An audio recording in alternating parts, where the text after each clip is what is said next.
മാരക ലഹരി വസ്തുക്കളുടെ ഉപയോഗവും വിൽപ്പനയും തടയാനായി 100 ദിന കർമ്മ പദ്ധതിയുമായി മലപ്പുറം ജില്ലാ പഞ്ചായത്ത്. ഇതിന്റെ ഭാഗമായി ഏപ്രിൽ 15 മുതൽ പ്രചാരണ പരിപാടികൾ ആരംഭിക്കും. പോലീസ്, എക്സൈസ് ഉദ്യോഗസ്ഥർ, അധ്യാപകർ, മറ്റു വകുപ്പുകളിലെ ജില്ലാതല ഉദ്യോഗസ്ഥർ, മത സാമൂഹ്യ സന്നദ്ധ സംഘടനാ അംഗങ്ങൾ, വിദ്യാർത്ഥി സംഘടനാ അംഗങ്ങൾ എന്നിവരെ പങ്കെടുപ്പിച്ച് ജില്ലാ പഞ്ചായത്ത് കോൺഫറൻസ് ഹാളിൽ നടത്തിയ യോഗത്തിലാണ് തീരുമാനമായത്.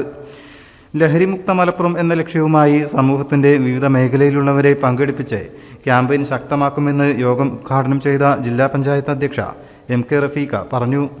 ജില്ലയിൽ നിന്നും ലഹരിയെ പൂർണ്ണമായും തുടച്ചു നീക്കും. വിദ്യാഭ്യാസ രംഗത്ത് ഉൾപ്പെടെ വിവിധ പദ്ധതികളൊരുക്കി വിജയിപ്പിച്ച ജില്ലാ പഞ്ചായത്തിന്റെ മുൻകാല അനുഭവം ഇവിടെ മാതൃകയാക്കണമെന്നും അവർ പറഞ്ഞു. കണക്കുകൾ പരിശോധിക്കുമ്പോൾ 10 മുതൽ 15 വയസ്സിന്റെ ഇടയിൽ 70% കുട്ടികളിൽ ഇത് ഉപയോഗിക്കുന്നുണ്ട് എന്നൊക്കെയാണ് കണക്കുകൾ പറയുന്നത്.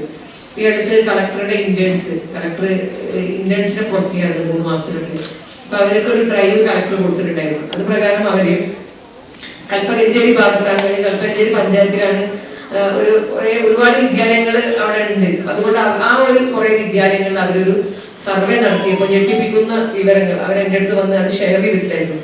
അപ്പൊ അവർ പറയുന്നത് HM-മാരും ഒക്കെ, ഇപ്പൊ ബാഫക്കിയിലെ HM ആയിരുന്നാലും ഞങ്ങളുടെ ജില്ലാ പഞ്ചായത്തിന്റെ നിയന്ത്രണത്തിൽ കൽപ്പകഞ്ചേരിയിലെ HM ഒക്കെ, അവർക്ക് 1 മണിക്കൂർ ഇവരോട് സംസാരിക്കാൻ ഒരു അവസരം കിട്ടിയപ്പോൾ അവർ ഒരുപാട് കാര്യങ്ങളാണ് പറയുന്നത്.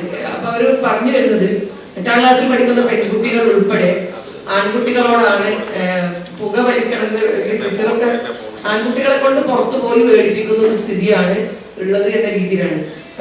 സ്കൂളിലെ HM പിടിച്ച കുറെ ഈ ലഹരി ഉപയോഗത്തിൽ ലഹരി വസ്തുക്കളെ എനിക്ക് ഫോട്ടോ ഒക്കെ കാണിച്ചിരുന്നു.